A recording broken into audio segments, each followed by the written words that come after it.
মানুষটা অনলাইন আছে, তবুও আপনার মেসেজের কোনো রিপ্লাই দিচ্ছে না। মানুষটাকে ফোন করছেন, সে দেখতে পাচ্ছে, তবুও ঘুরিয়ে সে আর রিপ্লাই ব্যাক করছে না।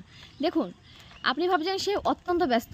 মানুষ 1-2 দিন ব্যস্ত থাকতে পারে, দিনের পর দিন, মাসের পর মাস কেউ এতটা ব্যস্ত থাকতে পারে না। সিম্পলি মানুষ আপনাকে ইগনোর করছে। আপনার একটা অভ্যাস হয়ে গেছে যে তার সঙ্গে কথা বলা, তার সঙ্গে বন্ধুত্ব করার। হয়তো আপনি তাকে যেইভাবে ভাবছেন বা যেইভাবে ভালোবাসছেন বা যেইভাবে তাকে কাছে চাইছেন, হতেই পারে যে তার কোনো ফিলিংসই নেই আপনার প্রতি।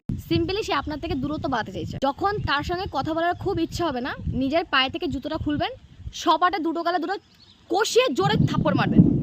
মেঘ ডাকছে, কনফার্মেশন মেরে দিন, নিজের গালে মানুষ। ভুল হচ্ছে, আপনি বারবার করে নতজানু হয়ে প্রার্থনা করছেন, ভাই আমার সঙ্গে কথা বলো, আমাকে সময় দাও, অ্যাটেনশান দাও, আমি তোমাকে ভালোবাসি, বোঝো। এইভাবে থরি হয়। ভালোবাসাটা ভিক্ষা নেওয়ার কোনো বিষয়। বন্ধুত্ব হোক, ভালোবাসা হোক, শত্রুতাও এমনকি, যে করতে না চাইছে তার সঙ্গে করবে না। নেক্সট টাইম তার দরজায় গিয়ে বারবার করে নক করা, নিজের আত্মসম্মানটাকে খোয়ানো, নিজের মধ্যে যে স্বাভিমানটা আছে সেই স্বাভিমানটা বেঁচে দেওয়া, এগুলোর কোনো প্রয়োজন নেই। মানুষ অনেক আছে, আপনি একটা মানুষকে শুধু দেখছেন, আরও হাজার হাজার মানুষের সঙ্গে আপনি কথা বলুন, দেখবেন তাদের ভাবনা চিন্তা কীরকম। আপনি যে একটা জোনের মধ্যে আছেন, এই জোন থেকে বেরোন। ওই পরিস্থিতিটা আপনার জন্য ঠিক না বা ওই মানুষগুলো ঠিক না, ফলে আপনাকে ইঙ্গিত দিচ্ছে যে মানুষটাকে আপনাকে চলে যেতে দিন।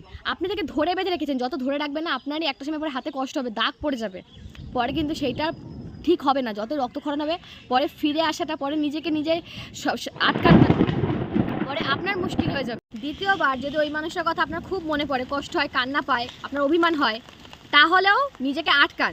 দ্বিতীয়বার তাকে কোনো রকম ফোন মেসেজ কিচ্ছু করবেন না, দ্বিতীয় সুযোগ তাকে আর দেবেন না। আপনি তার কাছে ফিরে যাবেন না, এটা আপনার জীবন। আপনি এতটাও দুর্বল নন যে যাত্রার উপর নির্ভরশীল হয়ে পড়বেন।